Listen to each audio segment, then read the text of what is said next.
चलिए दोस्तों, इस क्लास में हम बात करने वाले हैं कॉम्बो बॉक्स की। और कॉम्बो बॉक्स के बारे में ऑलरेडी हमने पढ़ लिया, उसकी सारी प्रॉपर्टीज़ सभी चीज़ों के बारे में पढ़ लिया, यहाँ तक कि हमने सेलेक्टेड इंडेक्स चेंज के बारे में भी पढ़ लिया। अभी हम बात करेंगे जो कॉम्बो बॉक्स में आइटम्स होते हैं वो वहाँ पे जो है ऑटोमेटिक फिल होना चाहिए। कैसे? डेटाबेस के अनुसार। डेटाबेस कहाँ पे है? एम एस एक्सेस में, या फिर अन्य कोई डेटाबेस हो सकता है, एसक्यूएल हो सकता है, एम एस एक्सेस हो सकता है, ओरेकल हो सकता है। ठीक है, तो इनसे डेटाबेस लाकर हम जो है कॉम्बो बॉक्स में फिल कराना यहाँ पे सीखेंगे। अब इसके लिए आपको एम एस एक्सेस थोड़ा सा बनना चाहिए, तो एम एस एक्सेस वाला वीडियो आप देख सकते हैं, एम एस एक्सेस में काम कैसे करते हैं। उसका हमने एक डेटाबेस पहले से बना कर रखा है। हम सीधे चलेंगे कहाँ पे? प्रोजेक्ट में। आपको करना है ऐड विंडोज़ फॉर्म।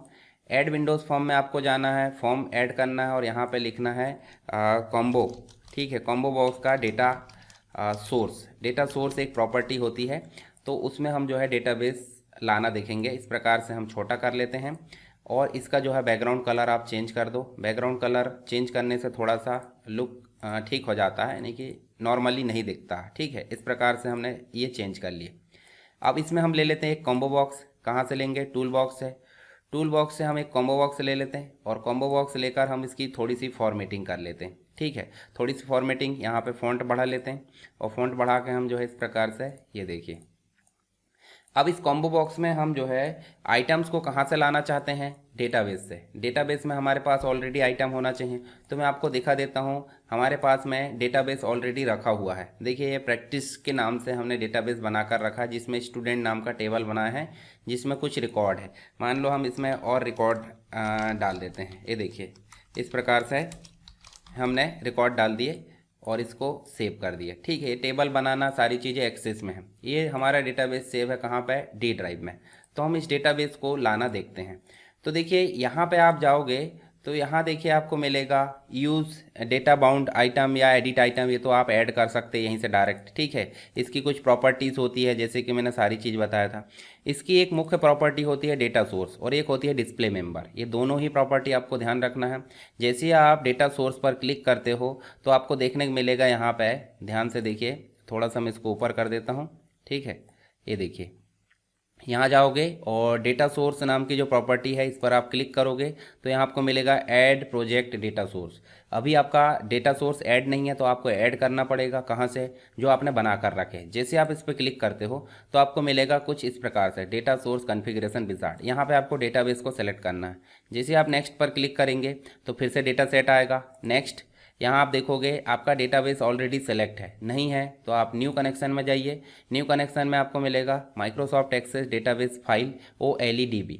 नहीं है तो आप जो है एसक्यूएल सर्वर सेलेक्ट कर सकते हो, मतलब आपके पास एमएस एक्सेस नहीं है तो एसक्यूएल सर्वर में आप ला सकते हो, ODBC डेटा सर्वर। तो मेरे पास में अभी एमएस एक्सेस की फ़ाइल है, तो इस प्रकार मैंने सेलेक्ट करा और आप यहाँ पे देना है डेटाबेस फाइल का नाम। तो आप ब्राउज़ कर लो कहाँ पे रखी है आपकी फ़ाइल। तो आपकी फ़ाइल रखी है मान लो डी ड्राइव में, और डी ड्राइव में हमारे पास में देखिए प्रैक्टिस के नाम से रखी है, प्रैक्टिस। और इसको ओपन कर लिए। अब देखिए इसका लोकेशन दिख गया, डी के अंतर्गत practice.mdb माइक्रोसॉफ्ट डेटाबेस फाइल, या एक्सेस DB भी हो सकता है। इसको आप टेस्ट करा लो। ये देखिए टेस्ट सक्सीज हो गया, यानी कि आपका काम हो चुका है। अब देखिए यहाँ आप कनेक्शन स्ट्रिंग भी देख सकते हैं। कनेक्शन स्ट्रिंग क्या होती है? डेटाबेस, यानी कि आपको देखने को मिलेगा जो आप बाद में पढ़ोगे ना, ADO.NET पढ़ोगे वहाँ पे। तो नेक्स्ट जैसे करेंगे, देखिए क्या बोल रहा है, कनेक्शन लोकल फाइल के साथ देखिए यहाँ करंट प्रोजेक्ट में जोड़ने की बात कर रहा है। तो आप नेक्स्ट कर दो, कनेक्शन स्ट्रिंग यस। यहाँ देखिए टेबल, और टेबल में से देखिए स्टूडेंट टेबल लाना है, स्टूडेंट टेबल में से भी कौन सी फील्ड लाना है, दोनों ही हम ले लेते हैं अभी, और ऐसे फिनिश कर दो। आप फिनिश करने के बाद आप देखोगे तो फिनिश करने के बाद जो प्रॉपर्टी है यहाँ पे आप देखोगे तो इस प्रॉपर्टी को मैं कर देता हूँ हाइड। ठीक है, इस प्रकार से।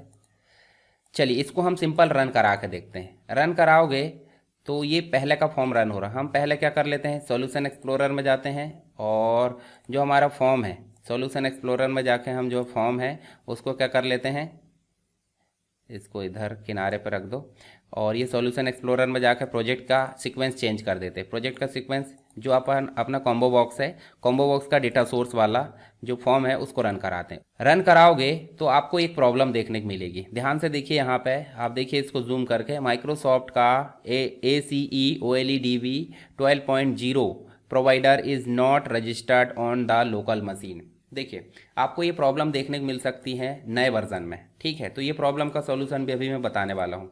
तो प्रॉब्लम क्या है, द माइक्रोसॉफ्ट जो 12.0 जो है वो लोकल मशीन में रजिस्टर्ड नहीं है। तो इसको सॉल्व कैसे करते हैं, चलिए इसको सॉल्व कैसे करते हैं। इसको पहले स्टॉप कर दो और आपको कुछ नहीं करना है।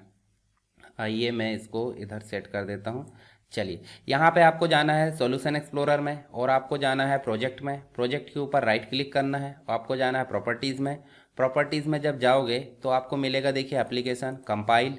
कंपाइल के बाद देखिए डीबग, बहुत सारे मेनू देखने को मिलेंगे। तो यहाँ आपको जाना है कंपाइल में, और कंपाइल में जाने के बाद देखिए एनी सीपीयू के जस्ट नीचे लिखा है प्रेफर 32 बिट। इसको आपको अनचेक करना है, ये चेक बॉक्स है, इसको आपको अनचेक करना है। अनचेक कर दोगे तो आपका जो प्रोजेक्ट है किसी भी मशीन पर यहाँ पे रन हो जाएगा। तो आप सीधे आपको अनचेक करने के बाद आपको रन कराना है। जैसे आप रन कराओगे जो आपका कॉम्बो बॉक्स है वो रन हो चुका है। पर मुझे क्या आइटम देखने को मिल रहा है, जो मैंने आईडी और नेम लिया था वो देखने को मिल रहा है क्या? नहीं। देखिए सिस्टम डॉट डेटा डॉट जो भी है हमको सारी चीज़ें मिल रही है, यहाँ देख सकते हैं आप डेटा रो। पर ये चीज़ें आपको कैसे करना है, आपको कॉम्बो बॉक्स को सिलेक्ट करना है, आपको जाना है प्रॉपर्टीज़ में, और प्रॉपर्टीज़ में मिलेगा आपको डेटा सोर्स। देखिए डेटा सोर्स, डेटा सोर्स के जस्ट नीचे डिस्प्ले मेंबर देखने को मिल रहा है। डिस्प्ले मेंबर में आपको जो टेबल हमने सेलेक्ट किए थे उसकी फील्ड मिलेगी, आईडी नेम। तो अगर नेम शो कराना चाहते हैं नेम सेलेक्ट कर दो, रन करा के देखिए, ये देखिए पूरे नाम शो हो गए। पर यदि हमको आईडी शो कराना है तो आप फिर से जाइए, ये देखिए डिस्प्ले मेंबर है, डिस्प्ले मेंबर में आप आईडी शो करा दीजिए इस प्रकार से, और आईडी को शो कराने के बाद फिर से रन कराएंगे तो आपको आईडी शो हो जाएगी। इस प्रकार से हमारा जो है जो हमारा डेटा सोर्स वाला जो इवेंट मतलब प्रॉपर्टी है किसकी, कॉम्बो बॉक्स की, वो यहाँ पे काम कर ली। और दूसरी प्रॉपर्टी हमारी डिस्प्ले मेंबर की थी। ठीक है, आई होप ये आपको समझ में आया होगा। जो प्रॉब्लम आ रही थी वो प्रॉब्लम भी अगर आपको आती है तो भी आपको इसको सॉल्व कर देना है। मैंने अभी बता दिया किस प्रकार सॉल्व करना है नए वर्जन में, क्योंकि 32 बिट अगर सेलेक्ट है तो वो यहाँ पर रन नहीं होगा, आपको एनी करना पड़ेगा, यानी कि उसको अनचेक करना पड़ेगा, तो यहाँ पे ये रन हो जाएगा। तो हमने कॉम्बो बॉक्स को हर डायमेंशन में देख लिए, यानी कि कॉम्बो बॉक्स को नॉर्मली भी देख लिया हमने ऐड करना, हमने उसके साथ में जो है सिलेक्टेड इंडेक्स चेंज भी देख लिया, और साथ ही हमने डेटा सोर्स भी देख लिया। तो आपको वीडियो पसंद आया होगा, अगर कोई दिक्कत है तो कमेंट बॉक्स में बताइए, और वीडियो पसंद आए तो आप उसको लाइक कर सकते हैं।